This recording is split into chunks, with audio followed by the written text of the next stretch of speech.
Thank you very much, Dan, for this wonderful presentation that would compare to fireworks, actually. And I'm sure that... that's why you need so much water. Yeah. I'm sure that you ring some bells in the audience, so I invite you to ask a question. We have a time, more or less 20 minutes of questions and comments, suggestions, reactions. Stephen. Hi, yes. Yeah, thank you very much. I'd like to know who you are. Stephen Scott. We've met at SPL. Oh, that's what I thought. So forth. Yeah. Yeah. And I said that I'll leave aside the question of nominalism for now, but the question of, say, ethnoid and religious background, or sort of, can you be sort of then in that perspective, you sort of, if somebody, to use again an inaccurate term, say an apostate Jew at the time, practicing what we call paganism or Hellenism, he still retains the ethnical background of being Jewish. And sort of within that question, you have the question of sex, and also the understanding that we practice things a certain way. We believe that idols are just, and the gods they represent are not real, whereas those do. But some of us, who are also Jews or Israelites, do not believe that. And then you get the questions of people like the Sumerians and Ethiopians, who perhaps worship similar to what we do. Did you hear about the Ethiopians coming to Jerusalem, and then the Sumerians? So, are they part of us ethnically or religiously, or? I was just wondering if you had any thoughts on those. Right. Okay. In that direction. Nonetheless, there is no Jewish discourse that would recognize a Jew sacrificing to Zeus as anything other than a bad Jew. In other words, that person would not have converted to some other religion. Yes. Would not be ethnically Jewish, right? But a member of another religion. I mean, there would be no language for that. There would be no language for that available. Hence, I'm saying it would be conceptually impossible. The language that would be used is that person is an idolater. Now, there have always been Israelites who were idolaters, and it would be a continuation of that ancient category. On the flip side,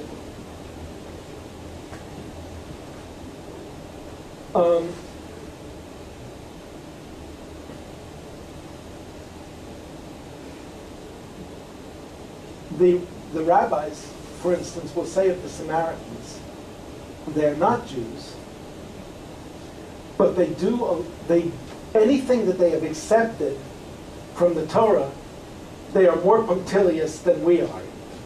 Right? Nonetheless, again, there's no, precisely because there isn't the concept of a religion, it is impossible to, there's just no way to even conceptualize or speak of them as being somehow non-Jewish members of our religion. But even today, just to carry further my example about the Jewish faith, the question, are you a Christian and are you a Jew, which superficially sounds as if it's the same question, is actually a totally different question. Are you a Christian means, do you adhere to some version or another of the Christian faith? Right? So it's perfectly normal, natural to say, my parents were Christians, but I'm not. Are you a Jew means, are your parents Jews?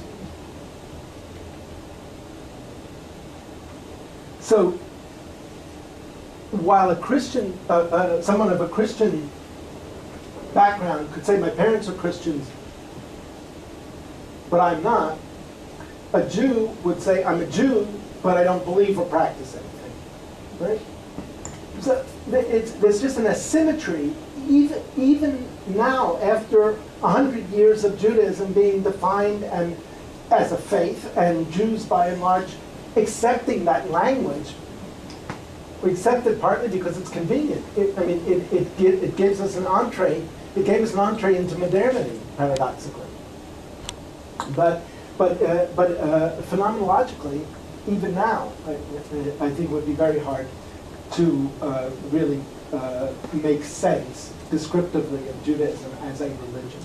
So how about Ethiopians? Just as a, I mean, I don't know there's much literature back then on sort of.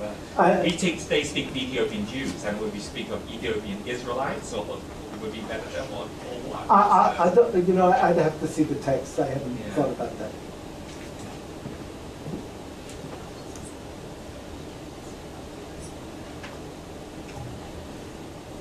Yes, Ingrid. What you were just explaining, would that be the basis of the problem that Christians in the state of Israel have about wanting to be recognized as Jews because they were born Jewish, but the state of Israel not recognizing them? I don't think that's true. Oh. I thought it was. No, not true. I can tell you 1,000 bad things about the state of Israel, but before breakfast. No, I'm not saying of we're bad. But born Jews who become Christians have the same status as in Israel as born Jews who don't become Christians. Thank you. Sonia? Yeah, I wanted to push a little on this idea of, it connects with the issue of nominalism, this idea of there being no religions, there's no term for religion and culture.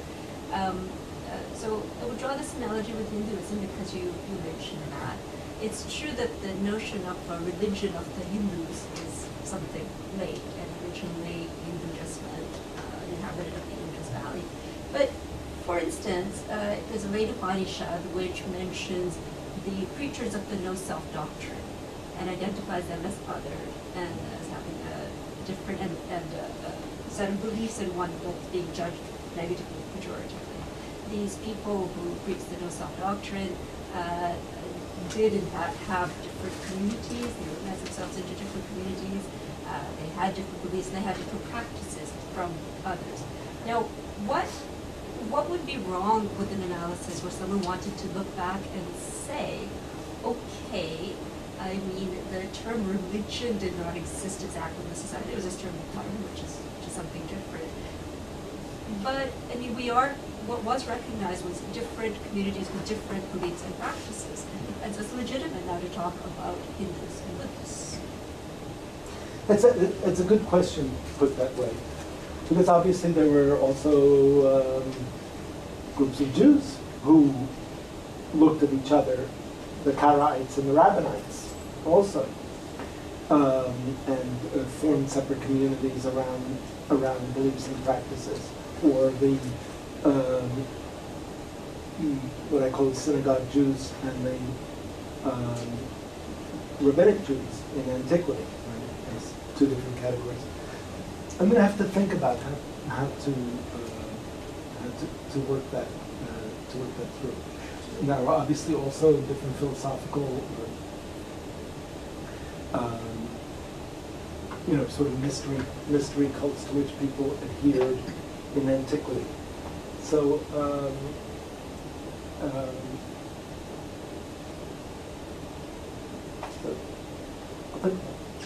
yeah. Question? Yeah, I just had a question. You had said that prior to the concept of Judaism existing, Jews didn't really have an all-encompassing name that they referred to themselves as. So. No, that they referred to their religion. Oh, that they referred to their religion. Okay, so what did they actually? What terms did they use then to refer to their? They didn't. They didn't. They just called themselves what? Children of Israel. Okay. And Torah, which just means the teaching, is what we adhere to, but it doesn't mean the religion, it means everything. Like, I'll give you an example.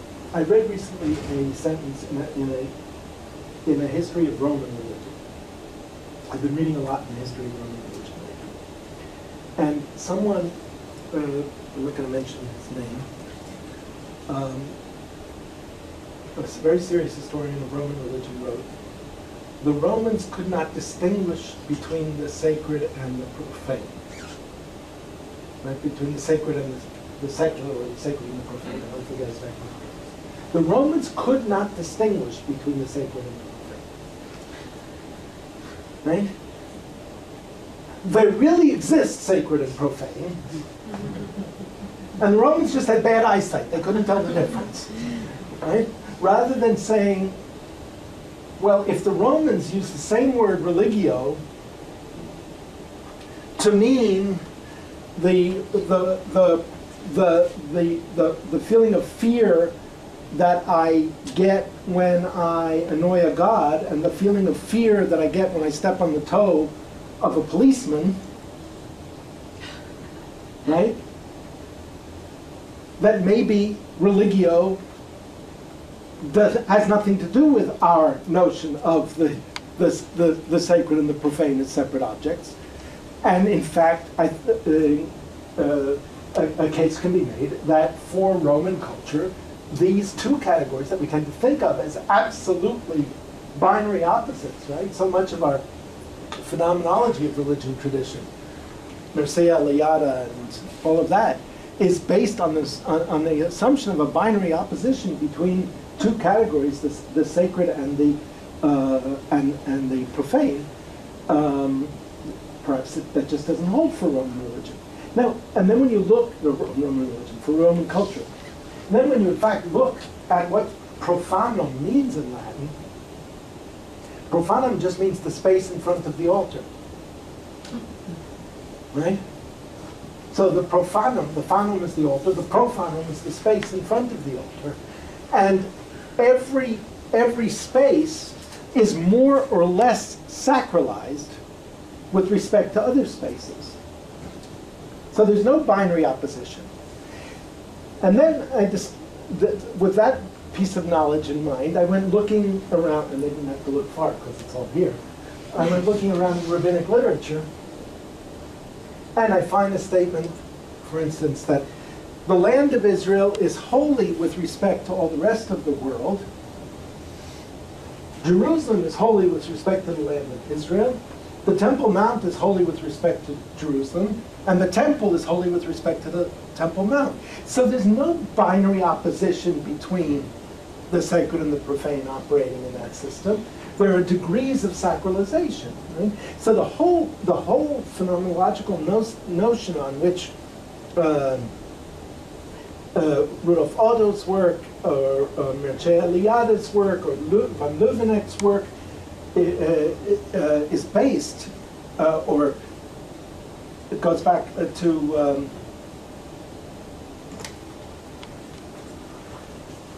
I blank on names. It's getting worse as I get older. I always have this problem. People I really know. It's really bad for nominalists. Emil Durkheim. Right, yeah, exactly. Really bad for nominalists. Yeah, no, I actually had a dream, a nightmare about 3 years ago, that language was an iceberg. And chunks of it were falling off into me. And when I woke up, I realized it was two things. There was two things that were going on in my head. One was that I'm afraid that my language is sort of falling off, but also that the English language is melting like an iceberg. Diction has gone totally haywire. So I heard somebody say today about something coming to fruition, meaning that it became apparent. You know,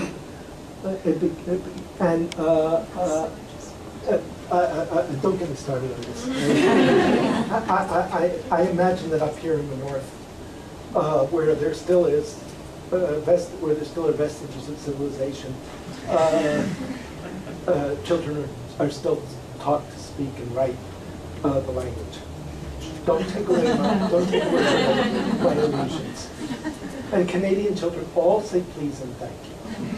This is well known. Yeah. Dina has a question. Dina, please. I was wondering how you could then